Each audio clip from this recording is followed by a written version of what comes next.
आवारा और चरित्रहीन औरतों के द्वारा आजकल पूरे भारत में इस तरीके की कुछ गतिविधियां देखी जा रही हैं जिसमें औरतें अपने पतियों की हत्या ऐसे कर रही हैं जैसे कि वो कोई गाजर मूली काट रही हों। मेरठ की मुस्कान हो, इंदौर की सोनम हो, सांगली की राधिका हो, सिद्धार्थनगर की संगीता हो, ये क्या हो रहा है? इश्क के जुनून में रिश्तों का कत्ल। 5 साल में 785 पतियों की अब तक हत्या हो चुकी है, वो मारे जा चुके हैं। जब पत्नी को ले गया उसका प्रेमी तो पति ने फावड़े से काट दिया महिला आशिक की मां का गला। ये चल क्या रहा है? अनिल लोखंडे जो महाराष्ट्र के सांगली का था, उसने गरीब लड़की से शादी करके कोई गुनाह तो नहीं किया। जब शादी की है तो पति का हक है कि वो अपनी पत्नी के साथ शारीरिक संबंध भी बनाएगा। लेकिन ये आवारा बच्चन लड़कियां ना तो पिता के घर में चैन से बैठती हैं, ना ही पति के घर में। इन लड़कियों को घर के काम में कोई इंटरेस्ट नहीं है, इनको समाज से कोई लेना देना नहीं है। ये लड़कियां सिर्फ आज़ादी चाहती हैं, आवारागर्दी चाहती हैं, बीच सड़क पर जाके डांस करती हैं, सड़क के किनारे रील बनाती हैं और जो उनका मन करता है वो करती हैं। ना पुलिस से डरती हैं, ना समाज से डरती हैं, ना परिवार की इज्जत का ख्याल है, ना ससुराल वालों की इज्जत का ख्याल है। ऐसी लड़कियों को सबक सिखाने के लिए मैं उन महिलाओं से आग्रह करूँगा जो समाज में अग्रणी भूमिका निभाती हैं, क्योंकि कुछ लड़कियों और कुछ औरतों के द्वारा ही ये कृत्य किए जा रहे हैं। उससे सभी महिलाएं बदनाम हो रही हैं। पूरा महिला समूह, पूरी नारी जाति के ऊपर एक प्रश्न चिन्ह लग चुका है कि क्या अब लड़के शादी भी नहीं करेंगे? और अगर शादी करेंगे तो अपनी पत्नी पर विश्वास कैसे करेंगे? क्या वो शादी के बाद हनीमून भी ना जाएं? और अगर शादी के बाद हनीमून पर जाएं तो रात को उसके साथ सोएं या ना सोएं? क्या करें समझ नहीं आता है। क्या वो अपनी पत्नी पर भरोसा कर सकता है या नहीं कर सकता है? ये एक प्रश्न चिन्ह बन चुका है। तो दोस्तों, वीडियो में अंत तक बने रहिए। आपको आजकल होने वाली घटनाओं के बारे में एक एक बात सिलसिलेवार बता रहा हूँ। अगर आप पहली बार आए हैं तो जल्दी से चैनल को सब्सक्राइब करिए, लाइक करिए, शेयर करिए अपने दोस्तों के साथ, रिश्तेदारों के साथ। बढ़ते हैं वीडियो में आगे और देखते हैं सिलसिलेवार। आवारा और चरित्रहीन लड़कियां सबसे पहले तो अपने माता पिता की नाक में दम कर देती हैं। स्कूल और कॉलेज में आते जाते बॉयफ्रेंड इस तरीके के बदलती हैं जैसे कपड़े बदल रही हों। फिर एक के बाद दूसरा और तीसरा बॉयफ्रेंड बनाना और उसके साथ ब्रेकअप करना लड़कियों के लिए आजकल फैशन स्टेटस बन चुका है। और वही लड़कियां जब माता पिता की नाक में दम कर देती हैं तो माता पिता अपनी मुसीबत को लड़कियों की शादी करके किसी दूसरे परिवार में भेज देते हैं। लेकिन ये लड़कियां हैं कि मानती ही नहीं। पाश्चात्य माहौल में अपने आप को ढालती हुई ये लड़कियां सोशल मीडिया से बहकावे में आकर और कुछ मौकाप्रस्त लड़कों की बातों में आकर ये लड़कियां इस तरीके की गतिविधियों को अंजाम देती हैं कि उनको ये समझ ही नहीं आता कि वो कर क्या रही हैं। अगर वो अपने पति की हत्या कर रही हैं तो इसका मतलब है कि किसी माँ का बेटा, किसी पिता का पुत्र, किसी बहन का भाई और न जाने कितने रिश्तों का वो अंत कर रही हैं। क्योंकि शादी केवल एक लड़के और लड़की के बीच में बंधने वाला बंधन नहीं होता है। शादी 2 परिवारों का मिलन होता है। शादी केवल एक लड़के और लड़की की ज़िंदगी का सवाल नहीं है, उसमें बहुत सारे रिश्ते अपने आप एक दूसरे के साथ बंध जाते हैं। लेकिन आजकल भारत में जिस तरीके से पति की हत्या की जा रही है, सचमुच देख के डर लगता है कि आज लड़कियां किस माहौल में जी रही हैं। पहले कहा जाता था कि एक माँ, एक पत्नी पूरे घर को एक सूत्र में बांध के रखती है, इसलिए पत्नी को, माँ को लक्ष्मी का रूप दिया जाता था और माँ सचमुच में पूरे रिश्तेदारों को और अपने परिवार के सदस्यों को एक में बांध के रखती थी और परिवार में खुशियों का माहौल होता था। लेकिन आज परिवार में खुशियाँ नहीं हैं। लोग अकेला रहना पसंद करते हैं। आज़ादी की अभिव्यक्ति और पाश्चात्य के संगम में आकर पाश्चात्य लोगों की विचारधारा से ग्रसित होकर ये लड़कियां इतना खुलापन चाहती हैं कि अगर सरकार कानून न लगाए तो ये लड़कियां सड़क पर नग्न घूमना शुरू कर दें। आजकल सोशल मीडिया पे, इंस्टाग्राम पे, फेसबुक पे आप देख रहे हैं, रील्स के माध्यम से ये लड़कियां अर्धनग्न होकर डांस करती हैं और इस तरीके की अपने आप के हाव भाव को बनाती हैं कि कोई भी व्यक्ति अनायास ही उनकी तरफ खिंचा चला आए। और मौका परस्त लोग इन लड़कियों को अपने बहकावे में लेकर उनका यूज करते हैं, मिसयूज करते हैं। फिर ये लड़कियां उनके जाल में फंसती चली जाती हैं, उनकी वीडियो बना ली जाती है और उसके बाद में उनको सोशल मीडिया पर वायरल करने की धमकी देकर उनसे तरह तरह के कुकर्म कराए जाते हैं। लेकिन लड़कियां हैं कि मानती ही नहीं हैं। लड़कियां कहती हैं कि मेरी ज़िंदगी है, मैं कुछ भी करूं।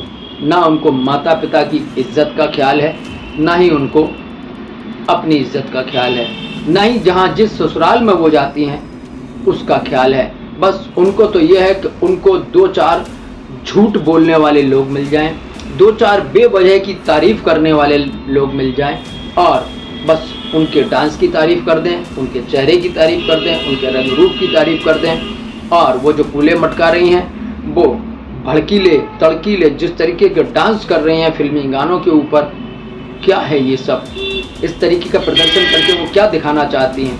अगर उनको सचमुच में नृत्यांगना बनना है या कुछ एक्टर्स बनना है, कुछ भी बनना है, तो वो प्रॉपर कोर्स करके उस तरीके से अपने आप को प्रदर्शित करें जहाँ पर उनकी तारीफ भी हो और उनको पैसा भी मिले। लेकिन वही लड़कियां जब शादी हो जाती है, दूसरे के परिवार में जाती हैं, वहाँ पति और ससुराल वालों की नाक में दम कर देती हैं। ना तो काम करती हैं और ना ही उनको जीने देती हैं। अगर पति और ससुराल वाले कुछ कहते हैं तो उनके ऊपर केस कर देती हैं। और हमारा जो भारतीय कानून है वो इस तरीके का है जो महिलाओं को ही समर्थन करता है।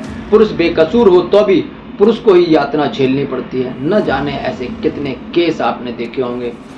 एक कैलकुलेशन के हिसाब से पिछले 5 सालों में लगभग 785 पतियों की हत्या की जा चुकी है और अब न जाने कितने और पति इस बलि की भेंट चढ़ जाएंगे।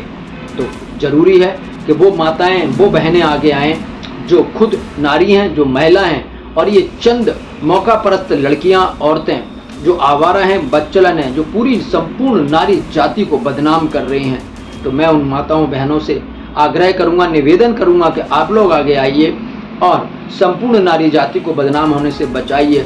और जो बेचारे पति, वो भी तो किसी ना किसी माँ के बेटे हैं, और जो इस तरीके से दिन प्रतिदिन लड़कियां हत्याएं कर रही हैं और आवारागर्दी कर रही हैं, शादीशुदा होते हुए भी किसी दूसरे पति के साथ, दूसरे प्रेमी के साथ भाग जाती हैं।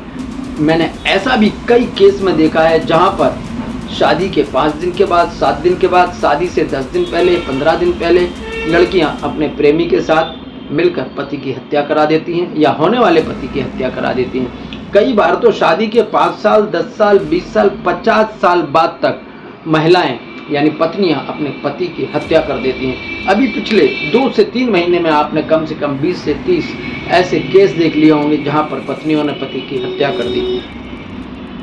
यहाँ फरीदाबाद में एक केस था जहां पर एक लड़की ने अपनी शादी से 4 दिन पहले अपने होने वाले पति की फोटो अपने प्रेमी को भेज दी और प्रेमी ने अपने दोस्तों के साथ मिलकर बीच बाजार में उसकी हत्या कर दी। अभी आपने देखा इंदौर में राजा रघुवंशी की हत्या सोनम ने कर दी।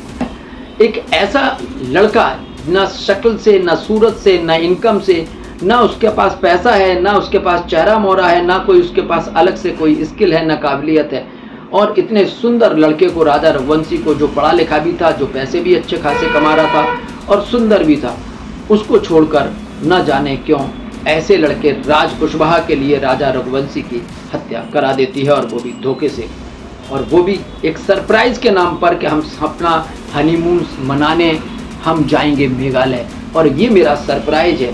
तो अब क्या शादीशुदा लोग अपनी पत्नियों की बात भी नहीं माने, उनकी हर बात पे शक करें?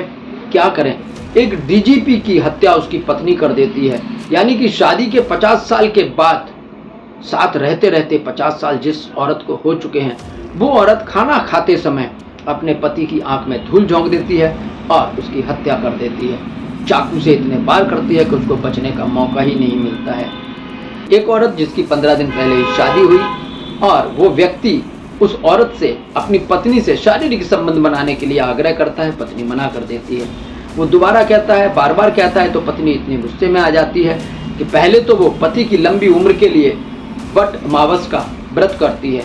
महाराष्ट्र में ये व्रत काफ़ी लोकप्रिय है। जैसे पूरे हिंदुस्तान में करवा चौथ के व्रत में पत्नियां पति की पूजा करती हैं, उनकी लंबी उम्र के लिए व्रत रखती हैं, ऐसे ही महाराष्ट्र में ये व्रत रखा जाता है। पहले तो वो व्रत रखती है और उसके बाद पति की हत्या कर देती है, कुल्हाड़ी से उसका गला काट देती है और इतने वार करती है कि पति को बचने का मौका ही नहीं मिलता है। ऐसे न जाने कितने केस हैं। मेरठ की मुस्कान हो गई या फिर कोई और लड़की अभी राजा रघुवंशी का केस तो सुर्खियों में है, लेकिन वहीं ये क्या हुआ, सिद्धार्थनगर में एक पत्नी अपने पति की हत्या कर देती है। यहीं महाराष्ट्र के सांगली में ये राधिका अपने पति की हत्या कर देती है। तो इस तरीके से इन हत्याओं पर अंकुश कैसे लगेगा? मैं महिलाओं से आग्रह करूंगा वो खुद आगे आएँ। साथ ही साथ भारत सरकार को चाहिए कि एक ऐसा कानून बनाया जाए जिसमें दिन प्रतिदिन हत्याएं हो रही हैं जिन पतियों की, उन पुरुषों के लिए भी, पति के लिए भी कुछ ऐसा कानून हो जिसके पक्ष में जो गलत पत्नियां हैं उनके साथ कानूनी कार्यवाही की जा सके। दोस्तों, आपको ये वीडियो कैसा लगा है कमेंट सेक्शन में ज़रूर बताइए, और आप सब लोग मिलके इसके खिलाफ एक आवाज़ उठाइए कि हमको आज़ादी देना ठीक है। कोई भाई, कोई बहन, कोई पत्नी, कोई जो भी लड़कियां हैं, जो महिलाएं हैं, सबका किसी ना किसी से कोई ना कोई रिश्ता होता है। हर महिला का कोई भाई होता है, हर महिला का कोई पिता होता है, लेकिन जब पति के पास वो जाती है तो इस तरीके के कृत्य क्यों कर दिए जाते हैं? एक बेकसूर इंसान को क्यों हत्या के रूप में उसकी बलि चढ़ा दी जाती है? तो ये सरकार का विषय है। सरकार को सोचना चाहिए, समाज को सोचना चाहिए कि हम किस तरफ जा रहे हैं, हमारा समाज किधर जा रहा है। पाश्चात्य संगत में आके हम पश्चिमी माहौल में ढलकर, सोशल मीडिया से इन्फ्लुएंस होकर, सोशल मीडिया के प्रभाव में आकर ये लड़कियां आवारागर्दी दिन प्रतिदिन करती जा रही हैं। दोस्तों, इंदौर के राजा रघुवंशी का केस अभी चर्चा में बनाए हुआ है। जब तक यहाँ 2 केस और आ जाते हैं जो इतने खतरनाक हैं, इतना डरावने हैं कि समझ ही नहीं आ रहा है। आवारा और चरित्रहीन लड़कियों ने इस तरीके का तांडव शुरू कर दिया है कि बेचारे पति बेवजह प्रतिदिन मारे जा रहे हैं। लड़कियां अपने पतियों की हत्या इस तरीके से कर रही हैं जैसे कि वो कोई गाजर मूली काट रही हों। अभी राजा रघुवंशी का केस चर्चा में बना ही हुआ है। वहीं अगर देखा जाए तो इंदौर की जो सोनम है, वो सोनम को अभी लोग भूल भी नहीं पाए थे जब तक सांगली के महाराष्ट्र में राधिका ने अपने पति से शारीरिक संबंध बनाने को लेकर उसकी हत्या कर दी।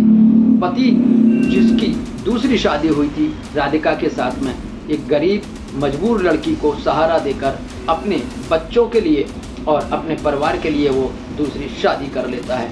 लेकिन ये क्या, शादी करने के बाद जब वो अपनी पत्नी से शारीरिक संबंध बनाने का आग्रह करता है, जो उसका हक है, तो वो पत्नी मना कर देती है।